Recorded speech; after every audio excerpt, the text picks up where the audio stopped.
Hello student, আজকের আমি চলে এসেছি বিদ্যাসাগর ইউনিভার্সিটির আন্ডারে টপ 10 জিওগ্রাফি অনার্স ডিগ্রি যে সমস্ত কলেজগুলোতে রয়েছে। সেই সমস্ত কলেজগুলোর একটা লিস্ট আমি তোমাদের সামনে শো করব। সেক্ষেত্রে প্রথমে যে কলেজটা আসছে সেটা হচ্ছে হলদিয়া গভর্নমেন্ট কলেজ, এটা হচ্ছে ন্যাক থেকে এ গ্রেড পেয়েছে। 2 নম্বর মেদিনীপুর কলেজ, এটা একটা অটোনোমাস কলেজ এবং ন্যাক থেকে এ+ গ্রেডের একটা কলেজ। বাজকুল মিলনী মহাবিদ্যালয়। 4 নম্বরে যেটা রয়েছে পাঁশকুড়া বনমালী কলেজ, এটা একটা অটোনোমাস কলেজ এবং ন্যাক থেকে এ গ্রেড রয়েছে। 5 নম্বরে যেটা আসছে বেলডা কলেজ। 6 নম্বরে আসছে গড়বেটা কলেজ। 7 নম্বরে যেটা আসছে বিবেকানন্দ মিশন মহাবিদ্যালয়। 8 নম্বরে আসছে প্রভাত কুমার কলেজ, যেটা কন্টাইতে অবস্থিত, এটা ন্যাক থেকে বি গ্রেড পেয়েছে।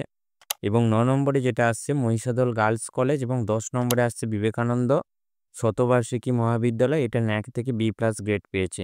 এই সমস্ত কলেজগুলোর কতগুলো সিট রয়েছে এবং ফ্যাকাল্টি মেম্বার কতজন করে রয়েছে এই সংক্রান্ত একটা বড় ভিডিও আমাদের চ্যানেলে অলরেডি রয়েছে। ডেসক্রিপশানে তার লিঙ্ক রয়েছে কিংবা কমেন্টে লিঙ্ক রয়েছে, সেখান থেকে তোমরা বড় ভিডিওটা দেখে নিতে পারো। অসংখ্য ধন্যবাদ সবাইকে।